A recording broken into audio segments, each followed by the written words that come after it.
Our story goes back to 1880s Colorado when gold was found on the Cripple Creek. Miners dug into the earth in pursuit of raw treasure. Millions of tons of ore were brought to the surface from the mines from which the gold was milled. The leftover from that procedure, the mill tailings, became part of the landscape around the young towns of Victor and Cripple Creek. No one imagined the tailings would become a problem. Fast forward to the mid-20th century. A lot of those harmless tailings were carted off to the headwaters of Millsap Creek and stored behind two earthen dams. The dams didn't last, they simply failed, and the tailings were just out there. Finer than beach sand with a consistency more like powdered sugar, a lot of the tailings were picked up by the wind and blown into nearby Victor. And there was the water erosion. The real issue here is that we are in a watershed, and this is not the only issue in this watershed. This material is extremely fine in nature, so when it rains up here, it's very mobile, and this drainage is direct tributary to the 4 Mile Creek watershed, which eventually goes into the Arkansas River and then into Pueblo Reservoir. It's probably 15 years that it started coming in. The sand had run onto those tailings, had run onto our fields, bury the ditches and bury the fields. Bob Shoemaker's ranch is downstream from Millsap Creek. I went to the soil conservation. I went to the mine land reclamation in Denver. I was in the legislature at the time. Nobody could do anything. Finally, I talked to BLM, and they come up and looked at how it was settling in these streams, killing all the vegetation and the bugs. Julie Annier is with the Colorado Division of Reclamation, Mining, and Safety. Bob, I believe, was the person that actually brought the tailings to our attention. The tailings weren't toxic, so Bob couldn't leverage any emergency environmental cleanup. It's all inactive material. There was no cyanide or anything like that that I could use against anybody. He would carry around a jar of the water that he captured after a rainstorm, and it was totally opaque and full of sediment. And this is what he would carry around to all these different meetings to try to get somebody to respond and tackle this problem. And I wrote a letter and told them that I thought they ought to fix it, and maybe I'd sue them, and they got all excited. And I got to thinking, well, the only people who will get anything done with this will be the lawyers. And I was afraid they might give me the damn thing. The land that needed reclaiming at Millsap Creek is about the size of 30 football fields.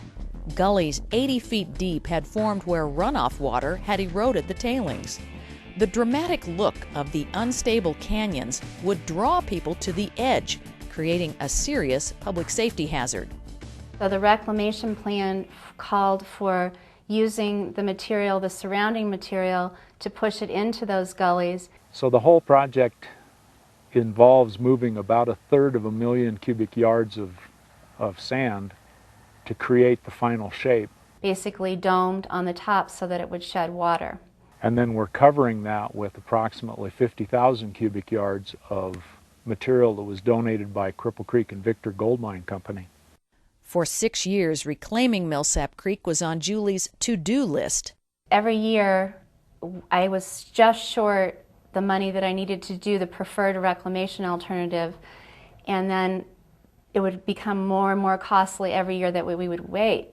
So when I heard about Tom Bowen and Tom Foreman, their program with the Department of Corrections, I immediately tried to contact them because I saw that as a way to get the work done at a less expensive price than bidding it out. At the Buena Vista Correctional Complex, Tom Bowen teaches vocational heavy construction technology to minimum security inmates. At first I was reluctant. I had to reconsider about 3 times because it was a pretty large project. The enormity of it was somewhat intimidating at the beginning, but the inmates that we brought out here, which are students in this program, they took to it pretty well. When I first came to the job site here in Victor, the millsap job, my first impression was that it couldn't be done.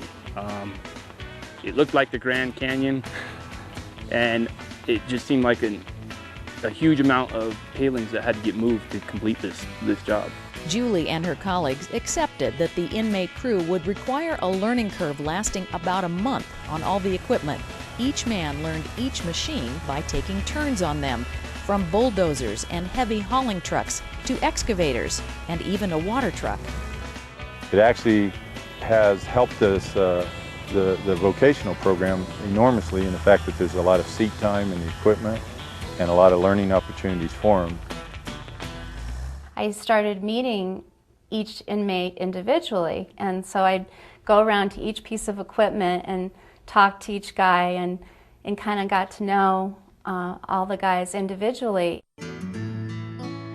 It took the inmate crew 6 months to complete the project. They were really proud of this project. They asked me for photos so that they could send it to their parents. I'd take photos of them because they say that their parents never thought that they were really ever going to do anything, and they didn't believe that they were actually operating this equipment because they had screwed up their whole lives. At the end, the men gave her a thank you card. Julie, thank you for supporting this program, which gives us a chance to become citizens and a chance at life. My name is Wesley Vale. I was charged with vehicular homicide and was sentenced to 8 years DOC. This former inmate worked on the Millsap Reclamation project before he was released to a halfway house in Denver. When he looked for a job, Wesley could confidently show the owner of this private excavation company that he knew what he was doing. Told him that I could operate and this and that, and I didn't have a whole lot of, time experience to tell him that I had. So I got the chance to be put on a piece of equipment to show them what I can do, and they were impressed and hired me. It was a pretty tragic event that caused me to go to DOC. That's the part that I'm going to have to live with for the rest of my life. All I can do is take one day at a time and keep moving forward. And in the big picture, it was a blessing for me. I got to really develop some skills, running heavy equipment, and I got to develop a lot personally and grow a lot. And I have the confidence and mindset to come out here and succeed with anything that I do. Our story has more happy endings, such as the lessons learned from creating partnerships. I got to know people, and I got people in the community involved in something that they never would have been involved in. If you give people an opportunity, people want to help. They want to do something good. They don't know what to do. And I provided them a lot of opportunities to do something good. Something good, as Julie says, that went beyond reclamation to restore the land and rebuild lives.